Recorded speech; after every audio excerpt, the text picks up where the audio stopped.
नमस्कार साथियों, डॉक्टर संग्राम पाटिल बात कर रहा हूँ। साथियों, 2002-3 साल में आरएसएस और भाजपा द्वारा एक प्रोपेगेंडा चलाया गया था। भाजपा के उत्तर प्रदेश के एक लीडर जो उपाध्यक्ष हुआ करते थे, विनय कटियार, इन्होंने उस वक्त इस तरीके के स्टेटमेंट अपने भाषण में किए थे कि अंबेडकर ये एंटी मुस्लिम थे।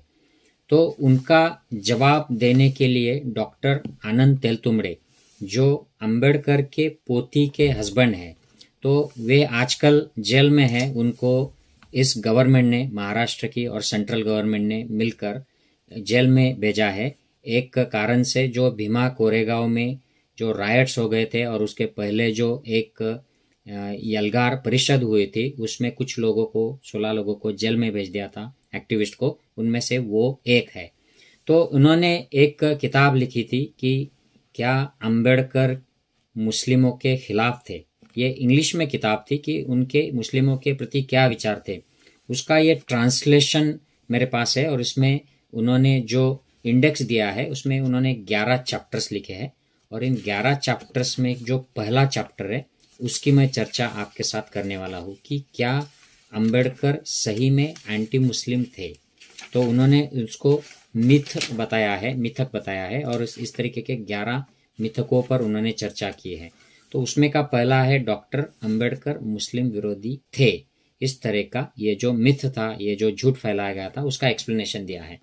तो ये जो मुद्दे उन्होंने दिए हैं, पहला मुद्दा तो वो कहते हैं कि 1935 में जब महाराष्ट्र के येवला में बाबा साहब अंबेडकर का एक बड़ा फेमस भाषण हुआ था, उसमें उन्होंने अनाउंस किया था कि मैं हिंदू बन के जन्मा हूँ, लेकिन जब मैं मरूंगा तब हिंदू बन के नहीं मरूंगा।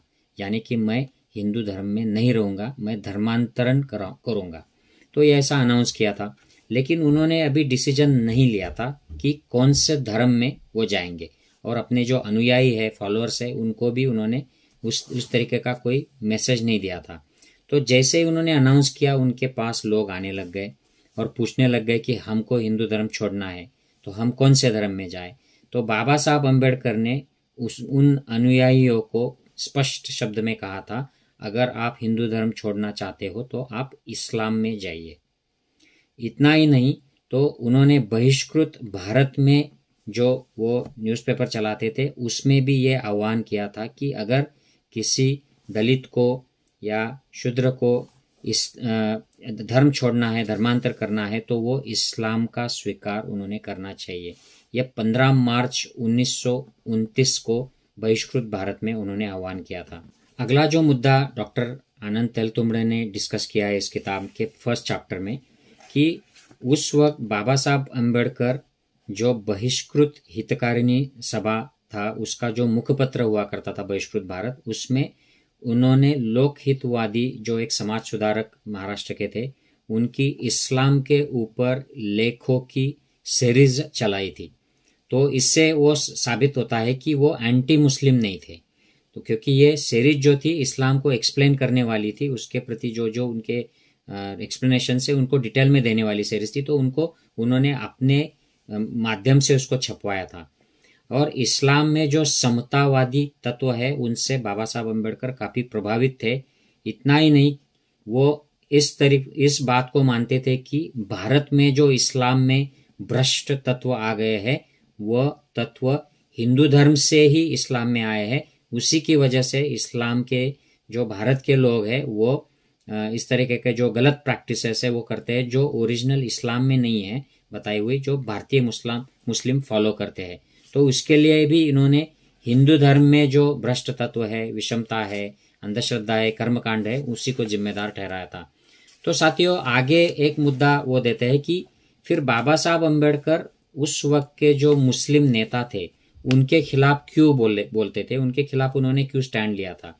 तो वो कहते हैं कि उस वक्त मुस्लिम नेताओं को उनका राष्ट्र चाहिए था, और जो कांग्रेस के हिंदू लीडर्स थे उनको भारत एक साथ रखना था। ये जो सत्तांतर का जो बार्गेनिंग चल रहा था, निगोशिएशन चल रहा था, उसमें ये हिंदू नेता जो है वो अछूतों को, अस्पृश्यों को अलग मताधिकार देना नहीं चाहते थे, उनको अलग नहीं होने देना चाहते थे।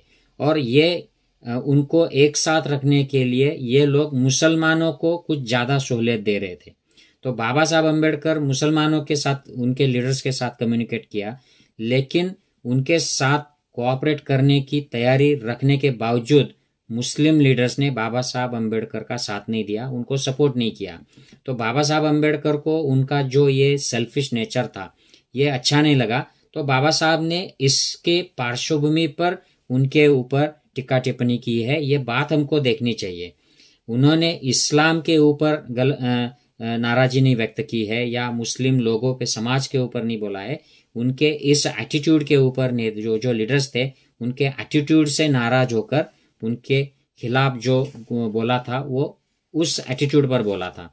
और आगे जाकर जब स्वतंत्रता का जो आंदोलन है उसकी वजह से हमें जब स्वतंत्रता मिल रही थी तो उस वक्त भी बाबा साहब अकेले पड़ गए थे, क्योंकि उनको ना कांग्रेस साथ दे रही थी और ना ही मुस्लिम लीग। और वो चाहते थे कि अस्पृश्यों के जो हक है, शूद्रों के हक है, उनको मिले। बिफोर इंडिपेंडेंस ये सारा प्राप्त हो, पहले सामाजिक लोकशाही लोकतंत्र प्रस्थापित हो, बाद में राजनीतिक लोकतंत्र की लड़ाई लड़ सकते हैं और वो प्राप्त कर सकते हैं, ऐसी विचारसरणी वो रखते थे। लेकिन इसमें वो हार गए इलेक्शन एक कांग्रेस के कैंडिडेट से, अपने ही एक अनुयायी से वो इलेक्शन हार गए। तो उस वक्त वह घटना बनाने का जो कार्यकारी मंडल होता है उसमें भी नहीं जा पा रहे थे। तो घटना समिति में जाने के लिए उस वक्त बंगाल के विधिमंडल से शेड्यूल कास्ट फेडरेशन के जो जोगेंद्रनाथ मंडल थे, इन्होंने उनके नाम का सुझाव दिया और मुस्लिम लीग ने उनको सपोर्ट किया था। तब वो इस समिति पर जाकर बैठे थे और वो संविधान बनाने के काम में अपना योगदान दे पाए थे। तो ऐसी बात नहीं थी कि उनकी कुछ मुसलमानों के साथ बनती नहीं थी या अस्पृश्य और मुसलमानों की कोई लड़ाई थी या बाबा साहब अम्बेडकर इस्लाम के खिलाफ थे। ये थोड़ी बहुत राजनीतिक तरीके की लड़ाई थी। उसमें उनको अपने लोगों के लिए हक लेने थे, मुसलमान उनके लोगों के हक के लिए लड़ रहे थे। उनके सेल्फिश एटीट्यूड को एक्सपोज करने के लिए बाबा साहब अम्बेडकर ने कुछ बातें कही थी। इस बैकग्राउंड को ध्यान में रखकर उनका थॉट्स ऑन पाकिस्तान हमको ध्यान में लेना चाहिए। तो साथियों, ये बातें, ये जो मुद्दे हैं ये हमें स्पष्ट करते हैं कि बाबा साहब अम्बेडकर ये इस्लाम के खिलाफ नहीं थे, मुसलमानों के खिलाफ नहीं थे। ये सिर्फ एक राजनीतिक स्टैंड था उनका अपने लोगों के हक के लड़ाई के लिए। मैं आशा करता हूँ कि ये फर्स्ट चैप्टर के जो मुद्दे हैं मैं आप तक ठीक तरीके से पहुँचा पाया हूँ।